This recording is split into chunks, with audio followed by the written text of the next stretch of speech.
ఓం శ్రీ మహాగణాధిపతయే నమః. ఓం శ్రీ గురుభ్యో నమః. ఓం శ్రీ మాత్రే నమః. దేవి భాగవతంలో ఈరోజు ప్రథమ స్కందంలో వ్యాసుడి పుత్రకాంక్ష గురించి తెలుసుకుందాము. శ్రద్ధగా ఆలకిస్తున్న సౌనకాదులకు ఒక చిన్న సందేహం కలిగింది. దాపరికం లేకుండా అడిగారు. సూత మహర్షి, వ్యాసుడికి శుకుడనే కుమారుడు ఉన్నాడన్నావు. అతడు ఎలా జన్మించాడు? తల్లి ఎవరు? ఎటువంటి వారు? ఈ సంహితను ఎలా పఠించాడు? శుకుడు అయోనిజుడు, అంటే గర్భవాసం లేకుండా జన్మించినవాడు. అరణి సంభవుడు అని కదా అన్నావు. అది ఎలా జరిగింది? శుకుడు మహాతపస్వి అని, పుట్టుకతోనే మహాయోగి అని విన్నాము. అతడు ఈ విపుల పురాణాన్ని ఎలా ఏ విధాన చదివాడు అనేది మా అందరి సందేహమును. నువ్వు సౌమ్యుడవు కనుక అడిగాము, దయచేసి వివరించవు అని అభ్యర్థించారు. అప్పుడు సూతుడు, మునులారా, పూర్వకాలాన వ్యాసుడు సరస్వతీ నదీ తీరాన ఆశ్రమం నిర్మించుకుని తపస్సు చేసుకుంటున్నాడు. అప్పట్లో పిచ్చుకల జంట ఒకటి వ్యాసుడికి రోజు కనిపించేది. వాటి పరస్పరానురాగం ఆశ్చర్యపరిచేది. వాటి గూడు, ఆ గూటిలో అప్పుడే గ్రుడ్డునిచ్చి జన్మించిన పిచ్చుక పిల్ల వ్యాసుడి మనస్సును ఆకట్టుకున్నాయి. ఇంకా తోక మొలవని పిచ్చుక పిల్ల, దాని ఎర్రని నోరు, దానికి ఏదో తెచ్చి తినిపించాలని శ్రమపడుతున్న ఆ పిచ్చుక దంపతులు. అది నోరు తెరిస్తే తినుబండారాన్ని నోటితో నోటికి అందిస్తున్న దృశ్యం. తమ రెక్కలతో దాన్ని సుతారంగా పొదుపుతూ, ముద్దులలో ముంచెత్తుతూ పులకించిపోతున్న ఆ మాతాపితల ప్రేమ చూసి వ్యాసుడు చాలా ముచ్చటపడ్డాడు.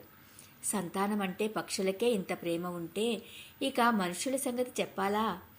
వివాహం చేసుకుని ఒకరినొకరు చూసుకుని సంతృప్తి చెందే దంపతులు వార్ధక్యంలో పరిచర్య కోసమైనా పుత్రుని కోరుకుంటారు. సంపాదించి సుఖపెడతారని ఆశిస్తారు. ఏది చేసినా చేయకపోయినా చితికి నిప్పు అంటించి ఉత్తర క్రియలన్నా చేస్తాడు కదా. పోనీ గయలో శ్రాద్ధం పెడతాడు కదా. సంసారంలో ఎన్ని సుఖాలు ఉన్నా కన్న కొడుకుని తనివి తీరా కౌగిలించుకోవటం, లాలించడం అనేవి ఉత్తమోత్తమ సుఖాలు. అపుత్రస్య గతిర్నాస్తి అన్నారు. ఉత్తమ లోకాలను సాధించి పెట్టేది పుత్రుడే. పుత్రవంతుడికే స్వర్గమని శాస్త్రాలు చెబుతున్నాయి. అది ప్రత్యక్ష విషయమే. కొడుకులు లేనివాడు మరణకాలంలో మరీ విచారిస్తాడు. ఇల్లు, వాకిలి, నగ, నట్రా ఇంత సంపాదించాను, ఇదంతా ఎవరు తన్నుకుపోతారో గదా అని మరింత దిగులు పడతాడు, దుఃఖిస్తాడు, మనశ్శాంతిని కోల్పోతాడు. భగవన్నామం జపిస్తూ హాయిగా ప్రాణాలు వదలలేడు. అందుచేత అతడికి దుర్గతులే తప్ప ఉత్తమగతులు ఉండవు. ఈ ఆలోచనలతో వ్యాసుడు మనస్సు వికలమైంది. వేడిగా నిట్టూర్చాడు. కాసేపటికి తేరుకుని ఒక నిశ్చయానికి వచ్చాడు. పుత్రప్రాప్తి కోసం తపస్సు చేయాలని గట్టిగా సంకల్పించుకున్నాడు. ఆశ్రమం వదిలి మేరు పర్వతం చేరుకున్నాడు. ఏ దేవుడు నా కోరిక తీరుస్తాడు? విష్ణువా, రుద్రుడా, ఇంద్రుడా, బ్రహ్మదేవుడా, సూర్యుడా, వినాయకుడా, కార్తికేయుడా, దిక్పాలకులా? ఎవరు? వ్యాసుడు నిశ్చయించుకోలేకపోతున్నాడు. అంతలోకి అనుకోకుండా నారద మహర్షి అటువైపు వచ్చాడు. వీణ మీటుకుంటూ వచ్చాడు. వ్యాసుడు భక్తితో అతిథి మర్యాదలు చేశాడు. కుశల ప్రశ్నలు అయ్యాయి. వ్యాసుడి ముఖంలో కనిపిస్తున్న ఆందోళనను నారదుడు గమనించాడు. కారణమేమిటని అడిగాడు. వ్యాసుడు తన మనస్సులో ఉన్నది చెప్పాడు. ఏ దేవుణ్ణి ప్రార్థించాలో తేల్చుకోలేకుండా ఉన్నాను, సలహా చెప్పమన్నాడు. వ్యాస మహర్షి, వెనకటికి ఒకనాడు ఇదే ప్రశ్నను మా తండ్రి బ్రహ్మదేవుడు విష్ణుమూర్తిని అడిగాడట. విష్ణుమూర్తి ఎప్పుడూ ధ్యానంలోనే ఉండటాన్ని చూసి బ్రహ్మదేవుడు ఆశ్చర్యపోయి ఇలా అడిగాడు. దేవదేవా, జగత్పతి, త్రికాలజ్ఞ, నువ్వు దేనిని ధ్యానిస్తున్నావు? ఈ తపస్సు ఎందుకోసం? సర్వ జగత్పతివి కదా, నువ్వు తపస్సు చేయడమేమిటి? చాలా ఆశ్చర్యంగా ఉంది. నీ నాభికమలం నుంచి పుట్టిన నేను సృష్టికర్తనయ్యానే. నీకంటే అధికుడెవడు? నువ్వే కర్తవు, నువ్వే హర్తవు, నువ్వే కారణం, నువ్వే కార్యం. నీ ఇచ్ఛామాత్రం చేత ఈ జగత్తును నేను సృష్టిస్తున్నాను. కాలాంతరంలో నీ ఆజ్ఞ మేరకు శివుడు సంహరిస్తున్నాడు. సూర్యచంద్రులు, అష్టదిక్పాలకులు నీ మాట ప్రకారం విధులు నిర్వహిస్తున్నారు. ఇటువంటి నువ్వు ఏ దేవుణ్ణి ధ్యానిస్తున్నావు? ఇది నాకు తెమలని సందేహంగా ఉంది. పుత్రుణ్ణి మాత్రమే కాదు, నీకు భక్తుణ్ణి నేను. దయచేసి సమాధానం చెప్పు. మహాత్ములకు గోప్యం ఉండదంటారు గదా.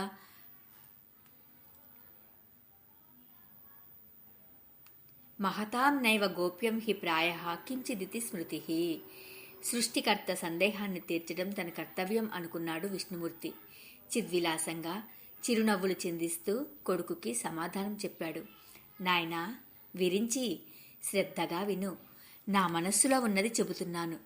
నువ్వు, నేను, శివుడు సృష్టి స్థితి లయాకారకులమని ప్రపంచమంతా అనుకుంటోంది. కాని ఈ విధులను మనతో నిర్వర్తింపచేస్తున్నది ఆదిపరాశక్తి అని వేదవేత్తలకు మాత్రమే తెలుసు. నీలో ఉన్నది రాజస శక్తి. అదే నీతో జగత్సృష్టి చేయిస్తోంది. నాలో ఉన్నది సాత్విక శక్తి, జగత్పాలన చేయిస్తుంది. రుద్రుడిలో ఉన్నది తామస శక్తి, సంహారం చేయిస్తోంది. అది లేని వేళ నువ్వు సృష్టించలేవు, నేను పాలించలేను, శివుడు సంహరించలేడు. మనం ముగ్గురము శక్తి అధీనంలోనే ఉన్నాము. నేను పరతంత్రుణ్ణి. ఈ శేషశయ్యపై నిద్రిస్తూ ఉంటాను. సమయం వచ్చినప్పుడు లేస్తుంటాను, తపస్సు చేస్తుంటాను. అంతా శక్తి అభీష్టం.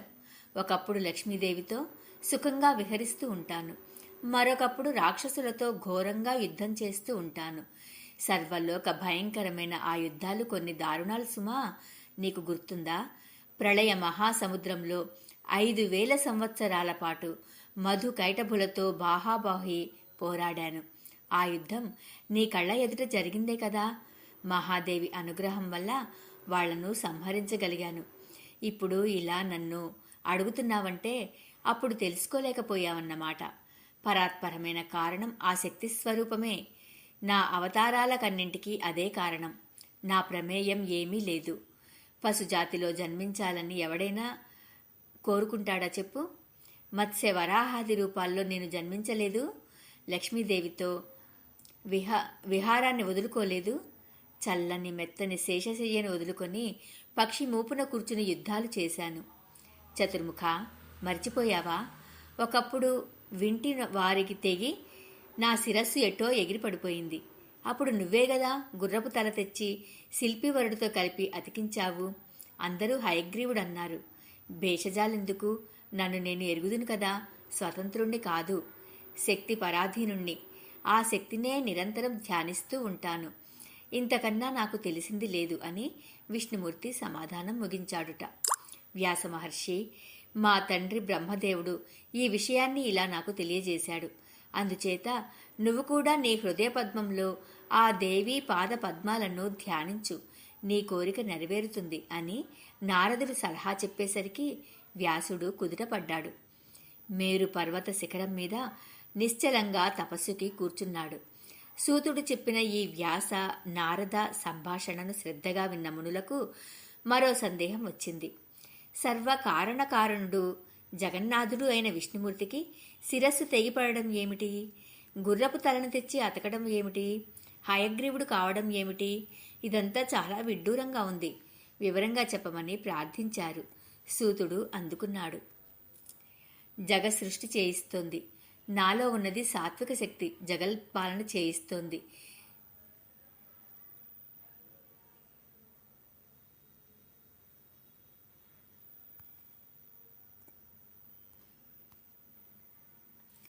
ఇక హయగ్రీవ వృత్తాంతాన్ని సూతుడు చెప్పడం ఆరంభించాడు. మహామునులారా, సావధానంగా వినండి.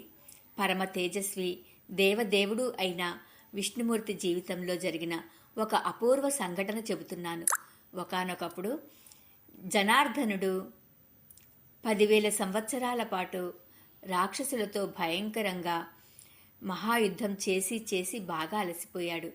ఎక్కుపెట్టి ఉన్న ధనస్సును అలాగే సమతల ప్రదేశంలో నేలకు ఆంచి, పైకొనకు గడ్డం ఆంచి, శరీర భారమంతా ధనస్సుపై మోపి అలా నిలబడే విశ్రమించాడు. అలసటో దైవయోగమో చటుక్కున నిద్ర పట్టేసింది. గాఢ నిద్ర. చాలా కాలం గడిచింది.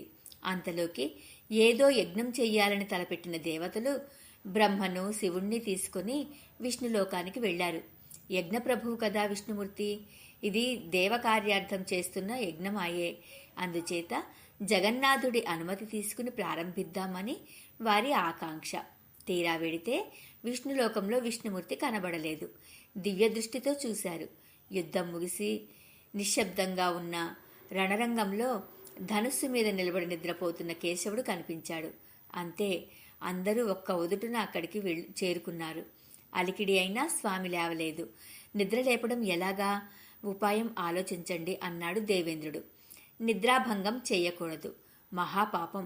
అలాగని ఈ యజ్ఞాన్ని ఆపను లేము అంటూ సంశయంలో పడ్డాడు శంకరుడు.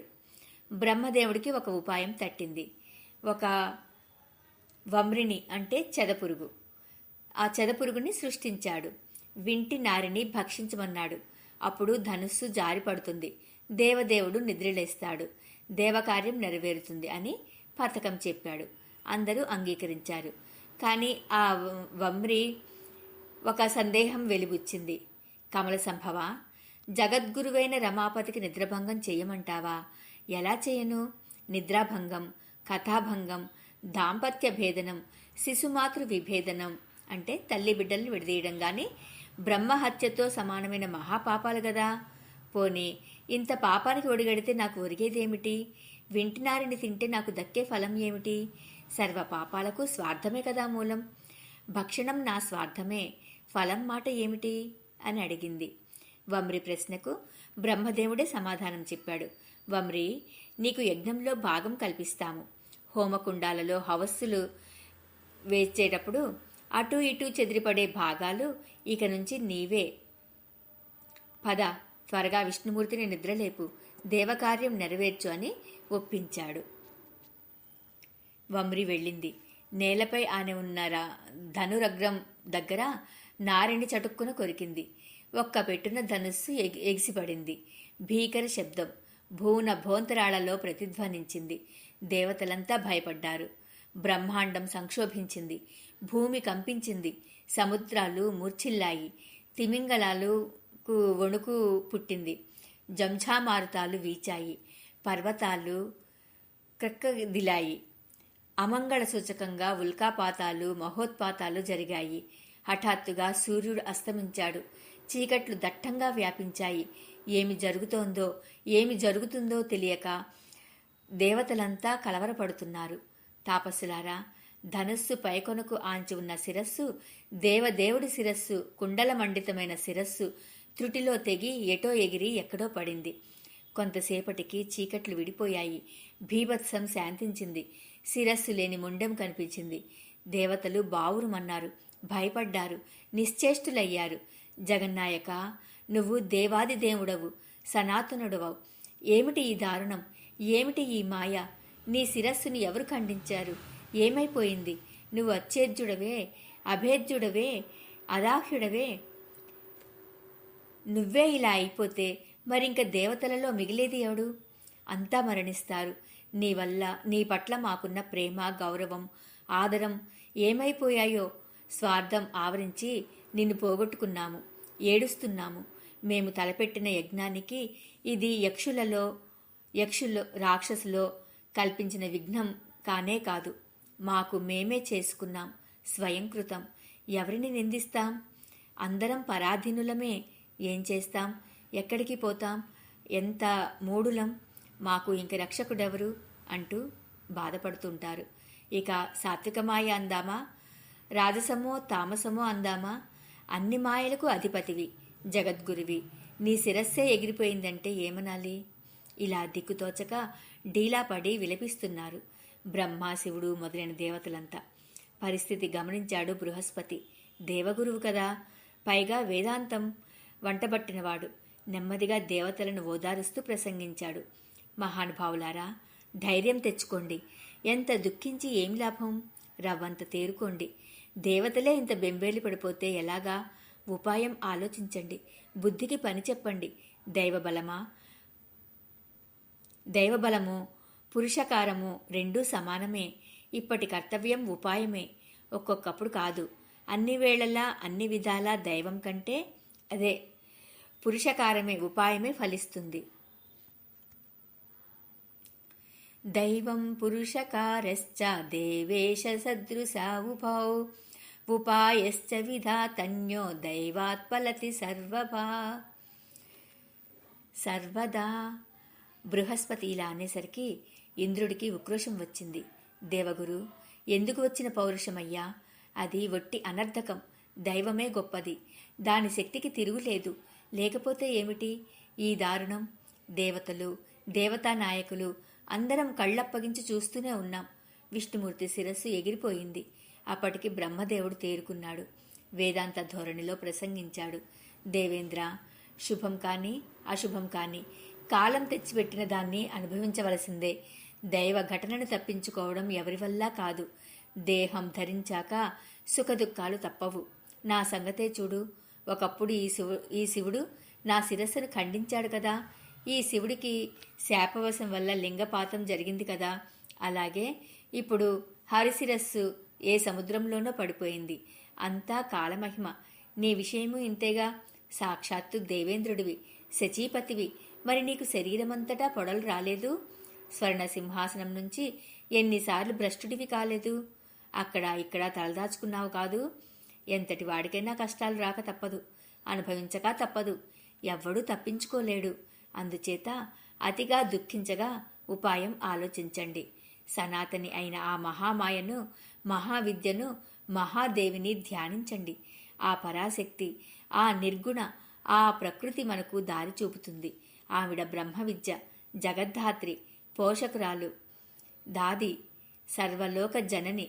ఈ ముల్లోకాలకు, చరాచర జగత్తు అంతటా ఆమె వ్యాపించి ఉంది. చింతయంతు మహామాయాం విద్యాం దేవీం సనాతనీం సా విధాస్యతి వః కార్యం నిర్గుణ ప్రకృతి పరా బ్రహ్మ విద్యాం జగద్ధాత్రీం సర్వేషాం జననీం తథా యయా సర్వమిదం వ్యాప్తం త్రైలోక్యం సచరాచరం. ఈ ఉపదేశానికి దేవతలంతా సమ్మతించారు. దేవీస్తవం ఆరంభించారు.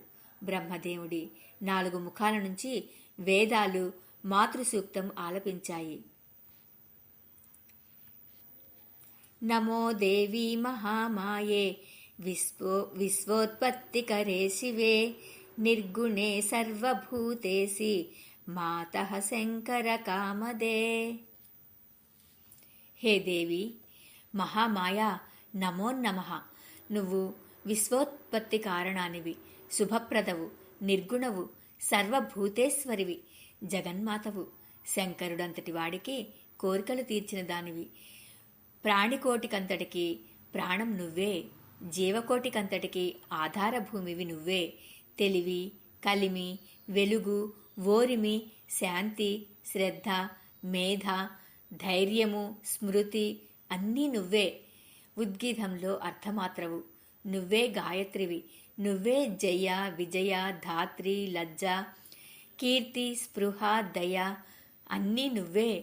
ముల్లోకాలను సంవిధానపరచగలిగిన దయామయివి, సర్వజననివి, లోకహితకారిణివి, వరేణ్యవు, వాగ్బీజవు, భవబంధ వినాశినివి. నమోస్తు దేవి, నమో నమః. త్రిమూర్తులు, అష్టదిక్పాలకులు అందరూ నీ సృష్టి. స్థావర జంగమ జగత్తులో నువ్వే ముఖ్యాతి ముఖ్యవు.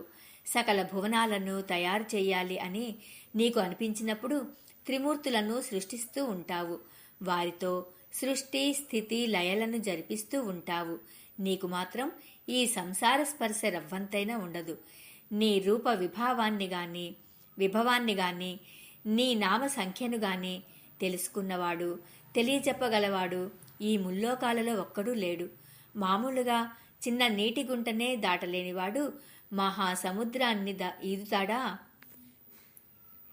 నతే రూపం వేత్తుం సకల భువనే కోపి నిపుణః నామ్నాం సంఖ్యాతే కథితుమిహ యోగ్యోస్తి పురుషః యదల్పం కీలాలం కలయితుమశక్తః సతు నరః కథం సారా వారా కలన చతురః స్యాదృతమతిః.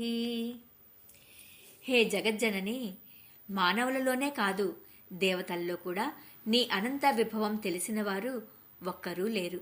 నువ్వు అద్వితీయవు. ఒంటి చేతితో ఈ సకల మిథ్యా విశ్వాన్ని సృష్టిస్తున్నావు. దీనికి వేద వాక్కులే ప్రమాణం. ఇంత సృష్టి చేసి నువ్వు నిరీహంగా ఉంటావు. నీ చరిత్ర చిత్ర విచిత్రం. అమ్మా, విష్ణుమూర్తి శిరస్సు తెగిపడిందని నీకు తెలియదా? తెలిసి ఈ తాత్సారం ఏమిటి తల్లి? అతడు నీ పాదసేవకుడు గదా. మహాపాపం ఏమైనా చేశాడా? అది నీ పాదసేవ కంటే బలీయం అయిందా? లేకపోతే కన్నతల్లివి ఇంత ఉపేక్షిస్తావా? దేవతలకు ఎంత విషమ పరిస్థితి దాపురించింది. విష్ణుమూర్తి శిరస్సు ఎగిరిపోవడం ఏమిటి? ఎంత ఆశ్చర్యం! బహుశా సకల దేవతలు చేసిన దోషాలు విష్ణుమూర్తిని కొట్టి ఉంటాయి. అందరి పాపాలను అతడి నెత్తిన పెట్టి ఉంటావు. లేదా మధుకైటబులతో 1000 సంవత్సరాలు సాగిన యుద్ధంలో నా అంతట నేనే జయించానని విష్ణుమూర్తి ఏమైనా గర్వించాడేమో. అందుకు శిక్ష విధించావా జనని? నీ భావం ఏమిటో అంతుపట్టడం లేదు. ఒకవేళ సమరంలో ఓడిపోయిన రాక్షసులు తీవ్రంగా తపస్సు చేసి నిన్ను మెప్పించి ఇటువంటి వరమేదైనా కోరారా? అదీ కాకపోతే క్షీర సముద్ర రాజతనయ లక్ష్మీదేవి మీద నీకు కోపం వచ్చిందా? భర్తృహీనను చేసి వినోదిస్తున్నావా? అమ్మా, నీ అంశతో జన్మించాడు విష్ణుమూర్తి. అతడు ఏవైనా అపరాధాలు చేసి ఉంటే క్షమించడమే సమంజసం. అతన్ని త్వరగా జీవింపచేయి, మమ్మల్ని ఆనందింపజేయి. ఈ దేవతలంతా నిరంతరం నీకు బ్రొక్కుతూనే ఉన్నారు. నీకు పరమభక్తులు. నీ ఆజ్ఞలను పనులను నెరవేర్చడంలో అతి ముఖ్యులు, సమర్థులు. ఇప్పుడు ఇలా శోకార్ణవంలో మునిగిపోయారు. త్వరగా వీళ్ళని తరింపజేయి. విష్ణుమూర్తిని బ్రతికించు. అతడి శిరస్సు ఎక్కడ పడిందో తెలీదు. నీవు తప్ప మరొక దిక్కు లేదు, మరొక ఉపాయం లేదు. అమృతంలాగా జగత్తుకు నీవే జీవన ప్రదాత్రివి. వేదాలు స్వయంగా చేసిన ఈ ప్రస్తుతికి మహేశ్వరి ప్రసన్నురాలైంది. కనిపించకుండా ఆకాశవాణిని వినిపించింది. చెవులకు ఇంపైన శబ్దాలతో ఆనందకరంగా శుభప్రదంగా మాట్లాడింది. దేవతలారా, చింతించకండి. వేదస్థుతులతో నేను సంతుష్టి చెందాను. కుదుటపడండి. ఈ స్థుతిని ఇటుపైని ఎవరు చేసినా, చదివినా, విన్నా వారి కోరికలన్నీ తీరతాయి. వేదాలు చేసిన స్థుతి అంటే వేదతుల్యమే కదా. సరే, విష్ణుమూర్తి శిరస్సు అలా అయిపోవడానికి కారణం ఉంది. ఈ ప్రపంచంలో అకారణంగా ఏ పని జరగదు. ఈ విష్ణుమూర్తి ఒక రోజున తన ప్రియ భార్య లక్ష్మీదేవి సుందరవదనాన్ని చూసి అదోలా నవ్వాడు. ఎందుకబ్బా అనుకుంది లక్ష్మీదేవి. నా ముఖం వికృతంగా కనిపించిందా? లేకపోతే ఉత్తినే ఎందుకిలా నవ్వుతాడు? కాదులే, ఎవతినో నాకు సవతిని చేసి ఉంటాడు, అందుకే ఈ వంకర నవ్వు అని ఆవిడ ఒక నిర్ణయానికి వచ్చేసింది. మనసులో కోపం భగ్గుమంది. తామసీ శక్తి ఆమెలో ప్రవేశించింది. ఇది భవిష్యత్తులో దేవకార్యం కోసమే. పట్టరాని ఆ కోపంలో భర్తను శపించింది. నీ శిరస్సు తెగిపడిపోవుగాక అనేసింది. ఆ క్షణాన కాలయోగం అటువంటిది. తన సుఖాన్నే మర్చిపోయింది. వైధవ్యం కన్నా సపత్సి దుఃఖం ఎక్కువ అనుకుంది. స్త్రీ స్వభావం అలాంటిది కదా. ఆ శాపం ఇప్పుడు కార్యరూపం ధరించింది. శిరస్సు వెళ్లి ఉప్పు సముద్రంలో పడిపోయింది. అయినా పర్వాలేదు, ఇప్పుడే సౌరిని బ్రతికిస్తాను అన్నది. సురసత్తములారా, మీరు తలపెట్టిన మహాకార్యం నెరవేరుతుంది, సందేహం లేదు. ఈ సంఘటనకు మరొక చిన్న కారణం కూడా ఉంది. అది చెబుతాను, వినండి. ఒకప్పుడు హయగ్రీవుడనే రాక్షస మహావీరుడు సరస్వతీ నదీ తీరంలో పరమ దారుణంగా తపస్సు చేశాడు. మాయాబీజాత్మకమై ఏకాక్షరమైన హ్రీం నా మంత్రాన్ని ఘోర నిష్ఠతో జపించాడు. అప్పుడు తామస రూపంతో దర్శనం అనుగ్రహించాను. ఏ రూపాన్ని ధ్యానించాడో అదే రూపంలో సింహవాహనంపై కనిపించాను. వరం కోరుకోమన్నాను. నా రూపాన్ని చూసి అతడి కన్నులు ప్రేమతో విప్పారాయి. నమస్కరించి ప్రదక్షిణం చేశాడు. ఆనంద బాష్పాలతో దొప్పదోగుతూ అద్భుతంగా స్తుతించాడు.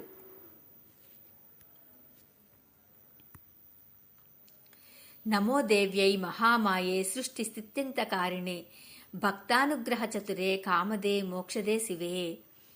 హే జగదీశ్వరి, పంచభూతాలు నువ్వే, జ్ఞానేంద్రియాలు కర్మేంద్రియాలు అన్నీ నువ్వే అంటూ స్తుతించాడు.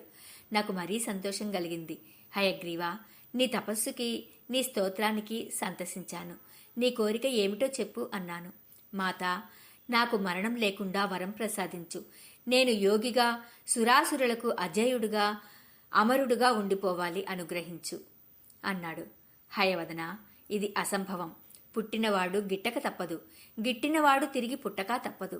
ఇది లోకంలో స్థిరపడిన మర్యాద. దీనికి భిన్నంగా నువ్వు అమరుడవు ఎలా అవుతావు? కుదరదు అన్నది అమ్మ. జాతస్య హి ధ్రువో మృత్యు ధ్రువం జన్మ మృతస్య చ మర్యాదా చేదృశీ లోకే భవేశ్చ కథమన్యథా.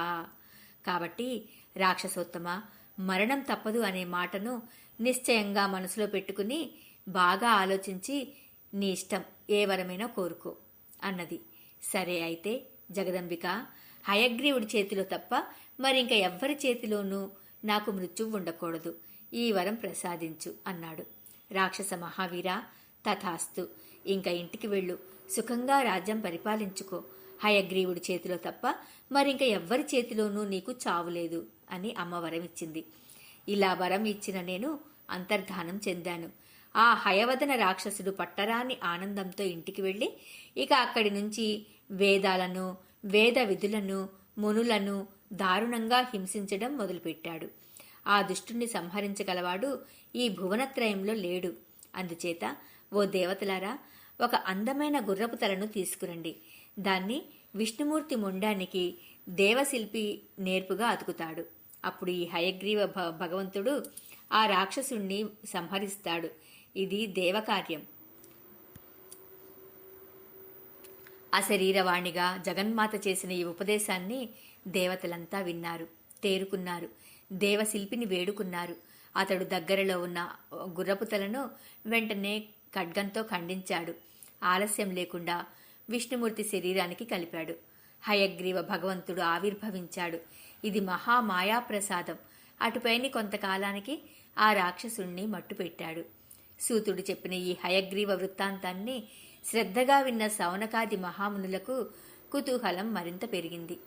మహాసముద్రంలో మధుకైటభులతో సౌరి జరిపిన 5,000 సంవత్సరాల యుద్ధాన్ని గురించి తెలుసుకోవాలనుకున్నారు. సవినయంగా అడిగారు, అసలు ఆ దానవులిద్దరూ ప్రళయ సముద్రంలో ఎందుకు జన్మించారు? దేవతలకు కూడా దుర్జయులు అన్నావు. వారిని విష్ణుమూర్తి ఎలా సంహరించాడు? ఈ అద్భుత గాథను సవిస్తరంగా వినాలి అనుకుంటున్నాము. నువ్వు బహుశ్రుతుడివి, మంచి వక్తవు కాబట్టి దయచేసి వివరంగా చెప్పు. దైవికంగా నువ్వు మాకు కలిశావు. మూర్ఖుడితో సంయోగం విషం కంటే భయంకరం. నీ వంటి విఘ్నుడితో కలయిక అమృతంతో సమానం అని మునులు అన్నారు. మూర్ఖేణ సహ సంయోగో విషాదపి సుదుర్జర విఘ్నేన సహ సంయోగ సుధారస సమస్మృత. నీ వంటి వారు చెప్పే విలువైన విషయాలను వినడమే ఒక గొప్ప వరం. అదే మానవుడి విశిష్టత. పశువులు చూడు, తింటున్నాయి, తిరుగుతున్నాయి, శారీరకంగా సుఖం అనుభవిస్తున్నాయి. వాటికి పదసద్జ్ఞానం లేదు, వివేకం లేదు, మోక్షాసక్తి లేదు. పురాణ శ్రవణం లేకపోతే, నీ వంటి వాళ్లను వినకపోతే మనిషి కూడా వీటితో సమానం అయిపోతాడు. జంతువుల్లో కూడా లేడి, జింక మొదలైన వాటికి వినడం తెలుసు, సంగీతానికి పరవశించిపోతాయి. పాముల సంగతి తెలిసిందే కదా. మనకున్న జ్ఞానేంద్రియాల 5 చెవి, కన్ను శుభప్రదమైనవి. వినడం వల్ల వస్తు విజ్ఞానం కలుగుతుంది, చూడటం వల్ల మనస్సు రంజిల్లుతుంది. ఈ వినికిడి కూడా సాత్విక, తామస, రాజస భేదాలతో 3 విధాలని పెద్దలు చెబుతున్నారు. వేద శాస్త్రాదులను వినడం సాత్విక శ్రవణం. స్త్రీ పురుష సంబంధాత్మకమైన సాహిత్యాన్ని వినడం రాజసం. యుద్ధ వార్తలు, ఇతరుల దోషాలు వినడం తామసం. సాత్వికం వేద శాస్త్రాది, సాహిత్యం చైన రాజసం. తామసం యుద్ధ వార్తాచ పరదోష ప్రకాశనం. అంతేకాదు మిత్రమా, ఈ సాత్విక శ్రవణంలో ఉత్తమ, మధ్యమ, అధమ భేదాలున్నాయి. మోక్ష ఫలాన్ని అందించే విషయాలను వినడం ఉత్తమం. స్వర్గాన్ని ఇచ్చే వాటిని వినడం మధ్యమం. భోగ ఫలాన్ని సమకూర్చే అంశాలను చెవిని పెట్టడం అధమం. అలాగే సాహిత్యము 3 విధాలు. ధర్మపత్ని వృత్తాంత రూపమైన సాహిత్యాన్ని, అంటే భార్యాభర్తల కథలు వినడం ఉత్తమం. వేశ్యా వృత్తాంతాలను చెవికెక్కించుకోవడం మధ్యమం. అక్రమ సంబంధాల కథలు ఆలకించడం అధమం. తామస శ్రవణంలోనూ ఈ భేదాలు ఉన్నాయి. ధర్మ సంస్థాపన కోసం దుష్టులను, పాపాత్ములను సంహరించే యుద్ధగాథలు వినడం ఉత్తమం. కౌరవ పాండవుల్లాగా ఏదో ఒక విద్వేషంతో ఒకరిని ఒకరు చంపుకునే చరిత్రలను చెవిని పెట్టడం మధ్యమం. అకారణ కలహాలకు, నిర్నిమిత్త వివాదాలకు చెవులప్పగించడం అధమం. కాబట్టి ఓ మహామతి, సూత మహర్షి పాపాలను పోగొట్టి పుణ్యాలను సమకూర్చి శ్రోతలను బుద్ధిమంతులుగా చేసేది పురాణ శ్రవణమే. వ్యాస మహర్షి నుంచి నువ్వు తెలుసుకున్న ఈ మధుకైటభ వృత్తాంతాన్ని మాకు వినిపించు. దుష్ట శిక్షణ కోసం జరిగిన యుద్ధం కనుక దీన్ని వినడం ఉత్తమమే. సౌనకుడు ఇలా అడిగేసరికి సూతుడికి తనువంతా పులకించింది. ఆనందంతో కన్నులు చెమర్చాయి. సౌనక మహాముని, ఇంకా వినాలి అనుకుంటున్నారు కనుక మీరంతా ధన్యులు. ఇంకా చెప్పాలి అనుకుంటున్నాను కనుక నేను ధన్యుణ్ణే. సరే, మధుకైటపుల కథ చెబుతున్నాను. ఏకాగ్ర చిత్తంతో ఆలకించండి. మరి మనం కూడా ఇంకా వినాలి, తర్వాత ఏం చెబుతారు అనేది వినాలి అనే ఆత్రంతో మనం కూడా విందాము. ఓం శ్రీ మాత్రే నమః.